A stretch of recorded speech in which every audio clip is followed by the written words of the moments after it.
pistons arrived a few days ago. I'm unpacking the boxes and sorting them out because it's extremely important that I sort these out properly. Box 1 of 1 and box 1 of 2.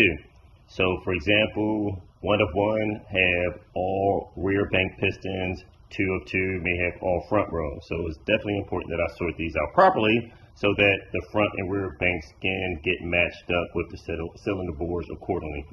So these pistons are for our stage 3 buildup. I'm using a set for my Alley S5 3.6 liter swap, and the second set is going to be for backup. Well, we got more than two sets, but anyway, the second set is going to be for a backup engine for Teddy's 3.6 liter TT. Also, just to be a backup motor. Yes, the backup motor will be a killer.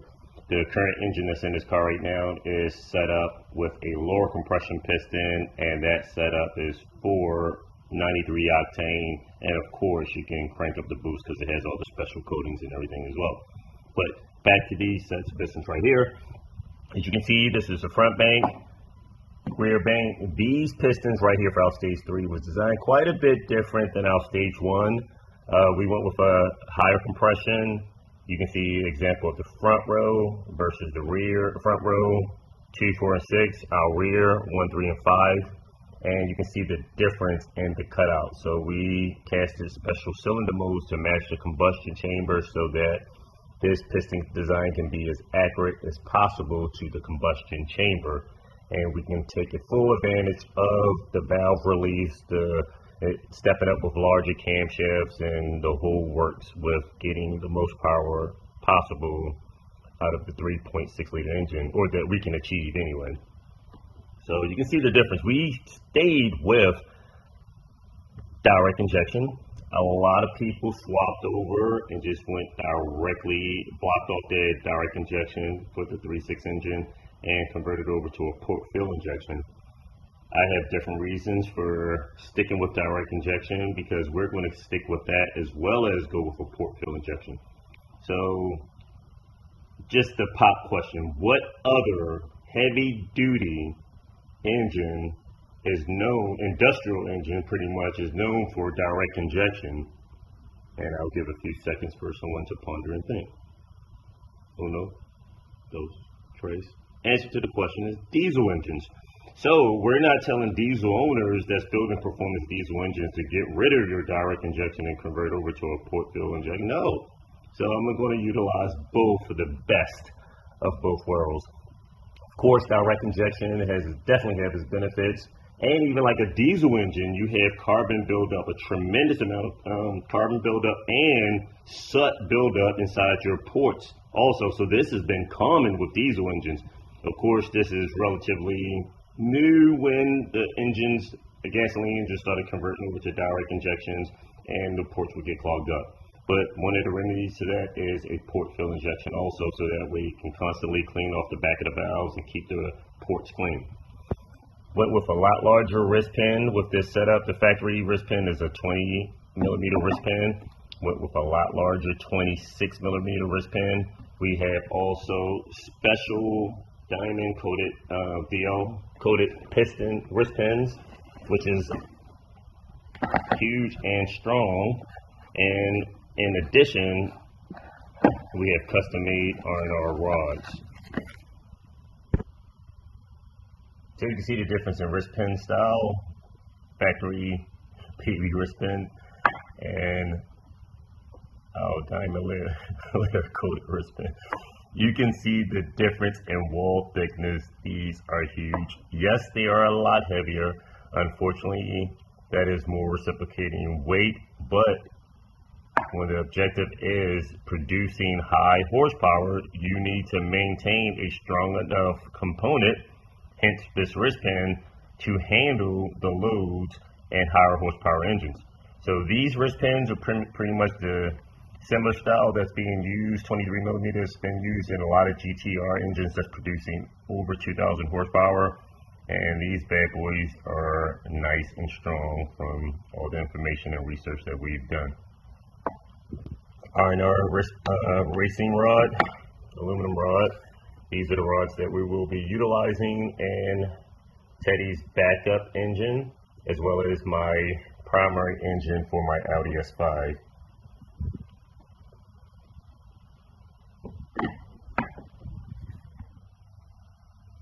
I have two wrist pins before me, and on the left is the factory 20mm wrist pin, and on my right is an aftermarket wrist pin that we're using, which is 23mm. This size is used in a lot of the higher horsepower 2JZ and also GTR engines that's producing anywhere from 1500 to 2000 plus horsepower engine. A lot of those guys went with the heavier duty 23mm wrist pin. So having a large displacement of 3.6 liters, we've decided to go and trying to push the envelope of this 3.6 liter engine to see how much power we can achieve out of it. We decided just to start off with heavy duty, strong, high performance components. These wrist pins have been specially coated, the diamond layer coating to help resist any type of gouging or any type, and to help with oil control inside that pin journal with the higher horsepower. Now, unfortunately, with a lot of these parts, they're heavier, which would create a heavier rotational mass. Trying to spin this engine around, you're putting more weight, more reciprocating weight. So the benefit of our setup is, even though some of our parts are initially heavy, overall we're still maintaining a less rotational mass than the factory setup with a stronger racing piston, heavier duty wrist pins, and high quality performance R&R aluminum rods. So I have a scale in front of me. Let's see what it all comes out to be. Factory setup. This is our factory rod for the 3.6 liter engine. Piston for the front bank, 2.6, and the factory wrist pin. Okay, here's our weight. Now, aftermarket, let's go with this. Our R&R aluminum rod, custom racing piston, and our wrist pin. I like it. Now, this is something I wasn't expecting at all. Our stage 1 setup is even lighter than the factory setup also. So we're looking at 2 pounds, 7.5 ounces with our stage 1 build. 3.6 liter piston. So this is a lower compression piston, eagle rod, and 20mm wrist pin, but definitely a lot stronger than the factory wrist pin. Here's an example of a factory wrist pin right here. You can see the difference. But I am very surprised that the weight is a lot lighter. So factory combination, here's rod, 3.6 liter rod, piston, as well as the factory pin. 3 pounds, 9.1 ounces. Factory setup. Back again, just go with our stage 3, because we already saw the original. Got pistons everywhere. It's a shame. Piston, and where's my pen? Oh, let's look back in the box. 23mm heavier wrist pin. Check that out. Oh, shucks. We're teetering almost lighter than the stage 1. Either way, it's a lot better. Initially, you would think we would be going with a lot heavier reciprocating mass because we're using heavier components, but these are stronger pistons. You can see the difference in the bottom, the way the skirts are set up, and the side of the housing's a lot stronger with the factory setup. These things, oh my god, it's been known for breaking ringlands and shattering parts, where our setup is a lot stronger. So, good to know. Knowledge is power, as they state. I'm about to measure 3 combinations. The factory setup for the 3.6 liter engine, my stage 1, and my stage 3. The stage 2, the only difference between my stage 2 and stage 3 setup is the difference in wrist pin size. So the stage 2 is using a 20 millimeter wrist pin. My stage 3 is using a 23. But for reference, factory setup,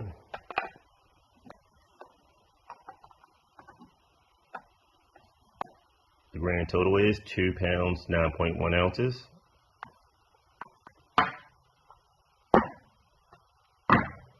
My stage 1,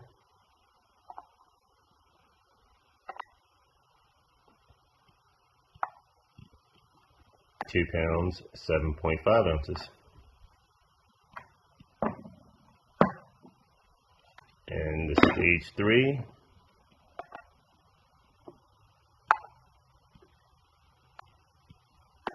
£2, 7.5 ounces as well. Nice combination, nice setup. And I'll pause this real quick just to grab the stage 2 piston, just so I can have a combination and information for all.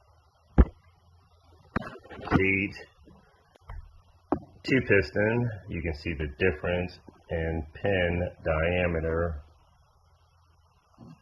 So this is using a 20 millimeter pin right here, but of course you can see it's dangling like a bell in this one. So that's the only difference between my stage 2 and stage 3. So stage 2 setup right here. We'll remove the stage 3 off the scales. And stage 2, we'll be utilizing the same rods, a stage 2 piston with the smaller pin. And that comes in just a little heavier than our stage 3. So we're looking at 2 pounds, 8 ounces, 8.4 ounces.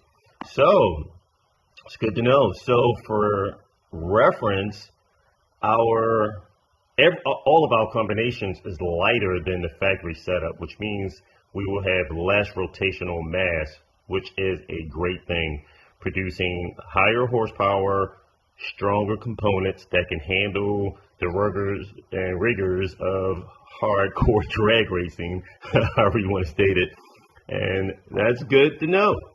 Knowledge is power, as they would say. And we're trying to definitely achieve some power. So for additional reference, our stage 2 setup can be quite a bit lighter than all of the combinations for the mere reason that we're using a steel rod.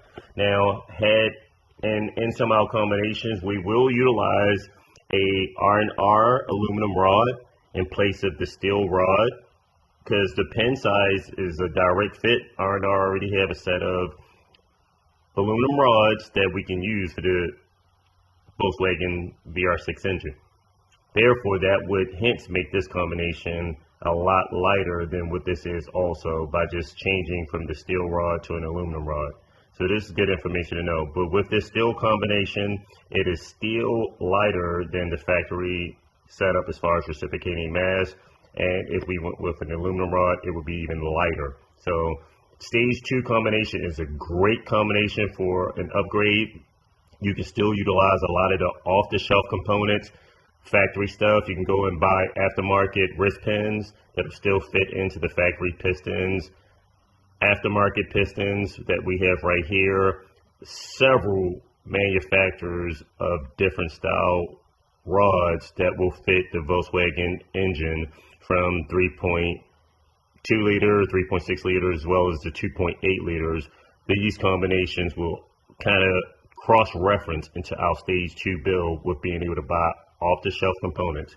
So the stage 2 was basically designed as a major builder's engine for stepping up to the high horsepower race application and still being able to use factory components, off-the-shelf components.